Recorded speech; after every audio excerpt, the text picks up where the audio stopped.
Porque esa es la idea del apocalipsis, la idea de la desaparición. No. La idea de un final total de la humanidad, eliminándose ella misma del mapa, es una fantasía. El tema de la crisis de la energía está íntimamente unido al calentamiento climático. Ambas crisis, la crisis medioambiental y la crisis de la energía, constituyen un sistema. Estamos llegando casi al agotamiento de los recursos fósiles.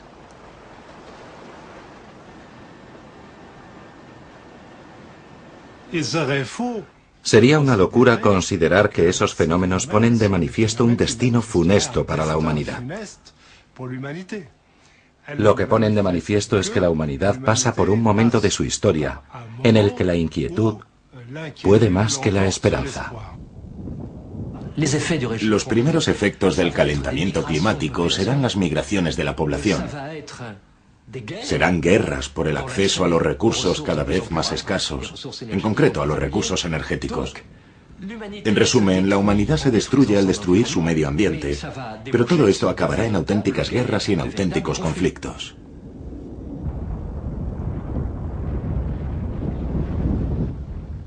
Que la guerra esté en relación con el fin del mundo es una idea totalmente natural, pero después del año 1000 adquiere una forma particular.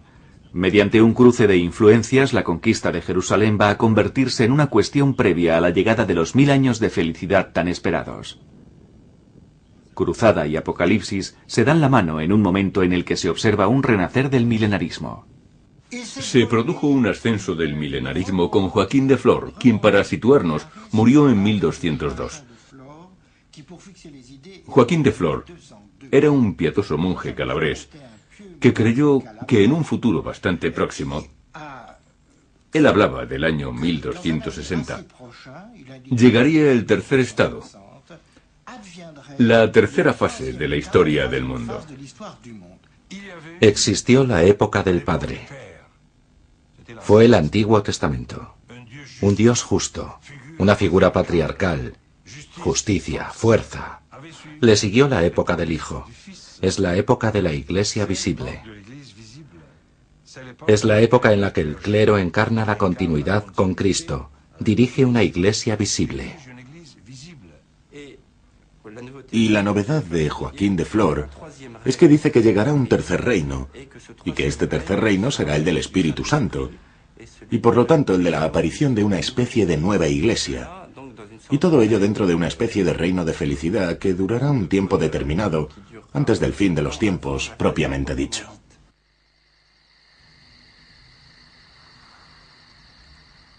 En 1260, año señalado por Joaquín de Flor para el inicio del Tercer Reino, no pasó nada de eso. Sin embargo, parece ser que la visión del paso de un cometa levantó muchas esperanzas. La colisión con un cometa como causa de la destrucción de la Tierra ha sido una constante en la historia del fin del mundo. Mucho más recientemente, después de que Newton descubriera la gravitación universal, los científicos todavía discutían las consecuencias de un accidente de esa naturaleza. El eje y el movimiento de rotación cambiarán. Los mares abandonarán su posición y se precipitarán hacia el nuevo ecuador. Gran parte de los hombres y de los animales se ahogarán en este diluvio universal. Todos los monumentos de la industria humana se derrumbarán. Esos son los desastres que el choque con un cometa produciría si su masa fuera comparable a la de la Tierra. Joaquín de Flor fue considerado en su tiempo como un santo, muy estimado por los papas de su época, pero enseguida se dieron cuenta de que en su concepción de la historia había una especie de carga explosiva. Sus ideas fueron recuperadas, no solo por algunos teólogos y místicos que continuaron con su visión eclesiástica de la Tercera Edad, sino también por los políticos y por el pueblo llano, que enseguida dieron un contenido preciso a esta comunión, a este amor por los hombres. Él decía que en este último periodo no habría más que monjes, así que nada de jerarquía eclesiástica.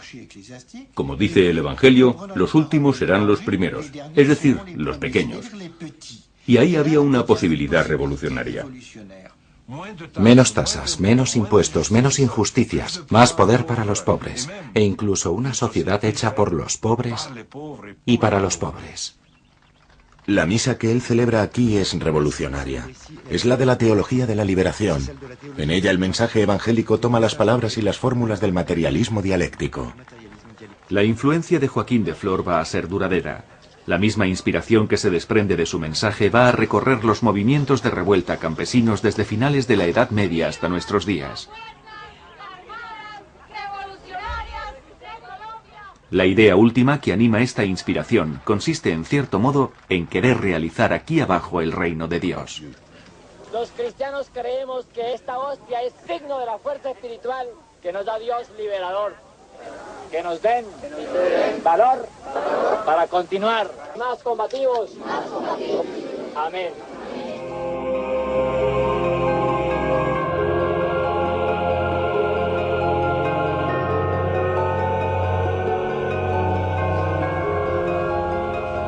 La influencia de Joaquín de Flor será muy fuerte también en el entorno intelectual y religioso, en particular entre los franciscanos. Una ramificación suya, los espirituales, cayeron bajo el brazo de la Inquisición.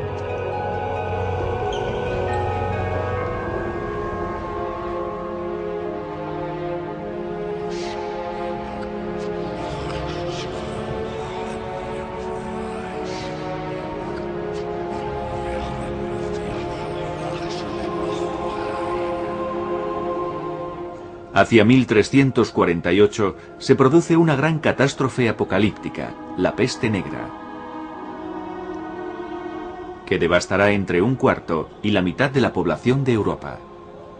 Más que nunca, las palabras del libro de Juan parecían proféticas.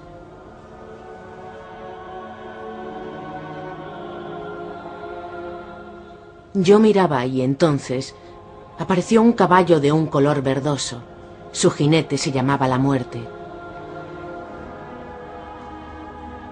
Le dieron poder sobre un cuarto de la tierra para que hiciese perecer a los hombres con su espada, de hambre, de muerte natural o por los animales salvajes de la tierra.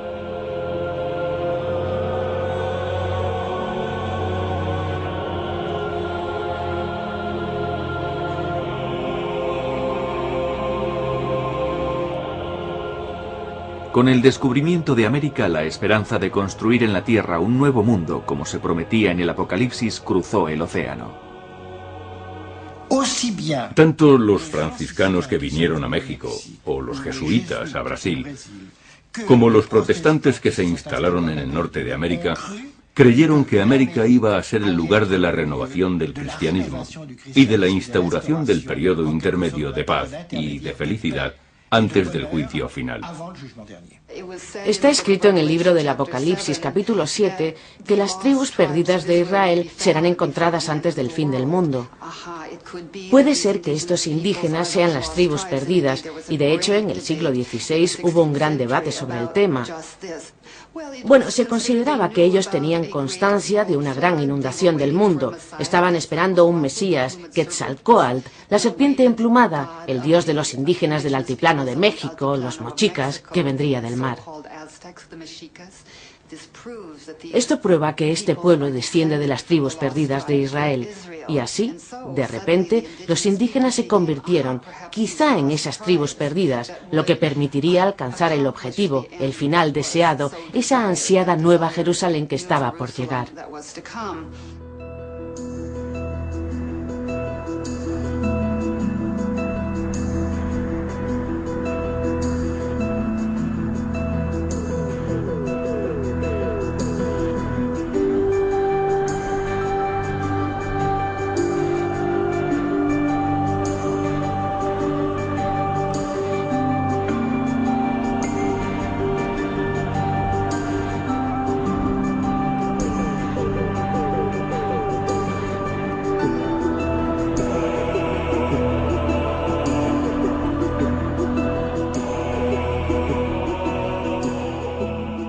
Me transportó en espíritu a una gran montaña muy alta y me mostró la ciudad santa, Jerusalén, que descendía del cielo.